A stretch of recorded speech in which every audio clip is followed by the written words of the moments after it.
Good morning, this is Gary Sly and the Legacy of Handmade Objects. It's Monday morning, June 15th, 2026. I've actually gotten through all my chores fairly early this morning so I can settle down and take a few minutes and chat with you guys this morning. Shop opens today from 1 to 5, so I'll be down there rummaging around, seeing what kind of trouble I can get into there. Thought what I would do today, since I'm hitting kind of a transition point with some of my projects, is to do another works in progress episode. I am coming to realize about myself that when I finish a major project, it really throws me into a tizzy. I finished a big project that I've been working on for the last few months over the weekend, and I thought I was ready. I thought I knew what I wanted to do next. And sure enough, as soon as I got into it, I realized that wasn't the mood I was in. And so I've been scrambling around all weekend to try to find something new. I don't know if everybody can identify with this, but if I don't have a project that I can pick up whenever I feel like it, I get in a little bit of a tizzy. I want to do something with my hands whenever I'm not busy, and so it's really tough for me to not have a good project going. And of course, you know, when you start a new project, there's always the transition, getting all the threads, kitting it up, all that nonsense, which makes it difficult as well. So that smooth transition from one project to the other is kind of hard to find. And I guess it's silly, but the older I get, the more I want that smooth transition from one project to the other. I think a little bit is a kind of a nostalgia for what it is that I have finished.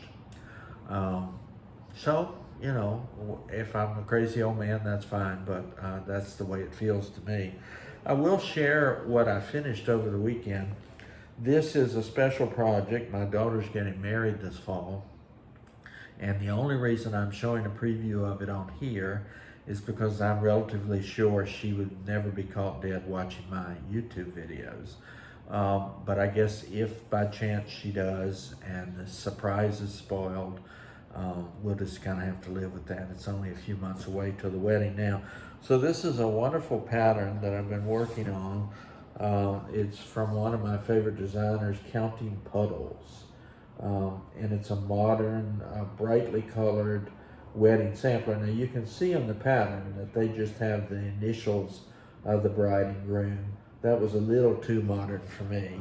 So I chose to go a slightly different route, and I put their names, Mary and John, and the dates as are on the original sampler, and then all those wonderful bright colors, and of course you can see all of the white work that looks kind of like lace. Of course, this will be framed up, and I'll have it ready to either ship up in advance before I go to the wedding or take it with me, depending on how I decide to travel.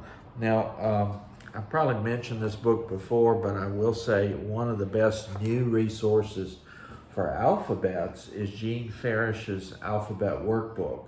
Since I wasn't going to use the lettering that was on the original pattern, of course, I had to go and find an alphabet that would work nicely for me. And she had a really pretty, I don't know if I can find it real fast, but she had a pretty sampler alphabet that I liked a lot.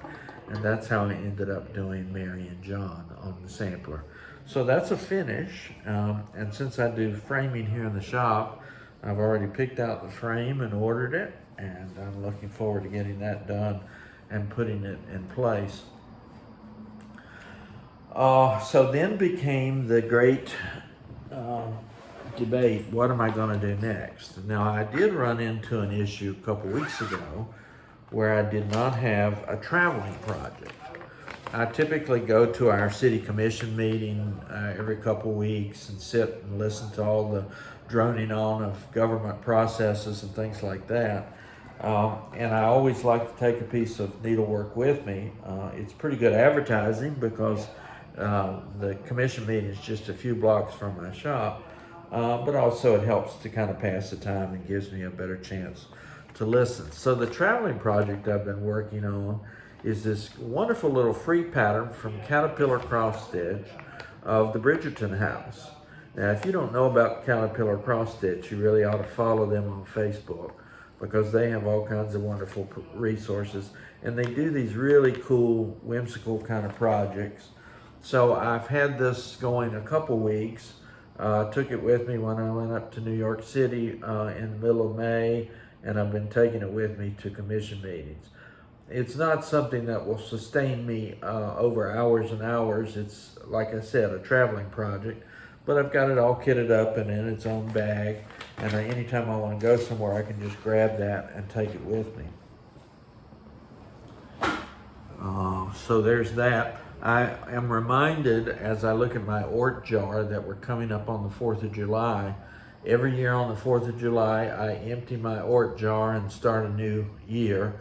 So I'll show you what's going on with that when we get there. What's cool for me about the Ort jar is that I can see the layers of the different projects that I've worked on. And I did a lot of needlepoint a while back, and so there's a whole big fat layer of wools there that represent the needlepoint phase. Speaking of needlepoint, that's the project that I thought I was going to start working on really full time after I finished my daughter's wedding sampler. You may recall in the past I have these 4 seat cushions that I did with various fruits, and this is the orange one, and you can see that I've begun to do some work in the corner. While I like this work, it's really immensely boring. It's even though I've switched it up and I'm doing some slightly different stitches to kind of break it up and make it go a little faster, it's really not very interesting. And it's the kind of thing you want to do as sort of background. You see that I've got it on a big wooden frame. I usually don't use frames, but I decided for this one, since I am going to be putting it on the chairs myself rather than sending it off to an upholsterer, I probably better do these on frames so that they would come out nice and straight. So this is the first of 4 of these that I'm going to do, and hopefully you'll see them become seat cushions over the next period of time. Now I'm doing a specialty stitch. I doubt if you can really see it very well up front, up close, but I'm using a mosaic stitch for this. And you see I always work on the diagonal. Let's see if I can show you. Yeah, you see what I'm doing. I'm going up and down on the diagonal. And what I'm doing is covering 2 corners and then 1 corner, 2 corners, 1 corner, and then I'm alternating that on different rows so that it ends up looking a little bit more like a pattern than just your straight old tent stitch. One of the advantages of that, of course, is that when I'm covering 2 corners instead of 1, I'm saving a tiny bit of time.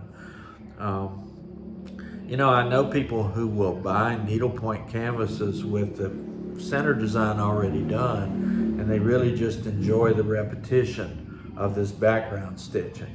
There are certainly times, perhaps when I'm in a bit of distress or whatever, when I do enjoy that kind of repetitive, don't have to think about it, just need your light to be good kind of project.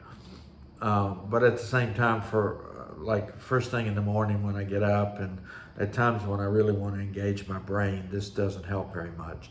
It also is a little tough on my wrist. I find that needlepoint is a little bit more exerting as you pull the yarns through. I typically use 2 strands, and I think this is a 14 count mesh, 14 or 18, I don't remember. And I like my Persian pattern yarns, and I separate those strands and use 2 at a time because it gives them nice full fat coverage, and that's what you want for a chair cushion. So that's what I thought I was going to spend the next few months doing, was maybe power myself through these. With 4 of them to do, I guess one of the things that happened is I just got a little overwhelmed and realized I probably would not get those done anytime soon. And there's a certain satisfaction with proceeding and kind of moving forward. So that's when I went back to my stash pile, and we all have those, that stack of projects that we just love to get our hands on if we could find the time to do it. And I got to looking around and I found this pattern that I have loved and admired for a long, long time. It's crossed wing collection, which is of course all sorts of wonderful bird patterns. This one was made in 2010, and it's one of our favorite creatures here in Central Florida, the sandhill cranes. And this, it happens to be one who has a couple baby cranes wandering along through the wild brush there. And you can see that they've used a hand-dyed green background. I forget, I think they did theirs on 28 also over two. So this is something I've wanted to do. I've admired it for years. It I think probably still hangs in my favorite needle workshop up in Ocala, which used to be Brick City and now is Common Thread. And my friend Ralph Kneepkamp did the one that's hanging there, and I've admired and loved it and thought it was a great representation of who we are here in Florida. If you've seen my videos from maybe spring of 25, you'll see that I went out to Nebraska to actually see the roosting grounds for the sandhill cranes and got to see the hundreds of thousands of them as they flocked to the Platte River there in Nebraska. So that's my newest start. And I haven't gotten very far. So it's kind of a mystery project at this point. I found some 28 count green, Kermit green, and what I've done is just begun some work. Let's see, is that right side? Yeah, that's right side up. Just begun some work in the middle of the pattern, which is one of the legs for the sandhill cranes. There's a good bit of grays and browns in this pattern. They do vary it. They ask you to blend threads, different colors and things like that. So it's not that it's not interesting, but it's not terribly exciting either at this stage because I'm doing the brown threads. The distinctive thing, of course, about the sandhill cranes is that wonderful headpiece that they have. And then, of course, you got some wildflowers and the baby chicks there that will be nice. We often see these birds with their chicks. We often see them with more than one chick at a time. There are sandhill cranes that live here year-round, and then there are the ones that migrate back and forth. Another fascinating bird, which I've never actually gotten to see, is the whooping crane. And they have a flock that winters here in Florida as well. They are so rare and so endangered that they won't even tell you where the flock is. So unless you were to happen to wander into an area where they were, you wouldn't even know to expect them. Oh, let's see. So that's where we are in terms of works in progress. Coming up in the coming weeks, we've got 4th of July, and that's a Saturday, so we'll have a big celebration here at the shop that day. I'm still working on the 250th anniversary community quilt downstairs. I've begun to piece squares together, so that's another part of something that I've been working on. And at the end of July, I'm teaching a crazy quilting class where we do a wonderful little pin cushion. I'll show you some details about that soon.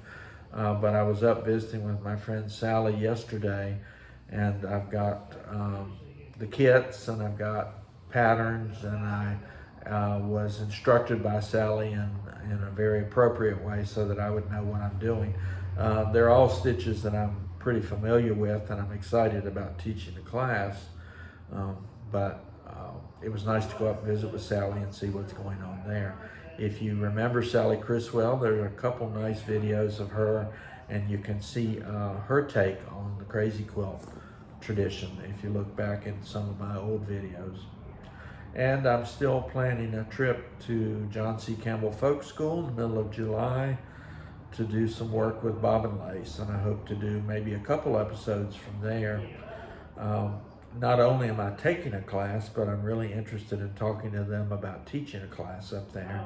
I'd love to do a class that's kind of a combination of literature and history and stitching about the arts and crafts movement and William Morris and Also how that arts and crafts movement affected things here in the United States. It's become a kind of a little niche that I've gotten some interest in lately. And then, of course, I've got another retreat coming up on August 1st. A lot of the focus of that is going to be crazy quilts with all kinds of wonderful examples and ideas. The day before that is my class.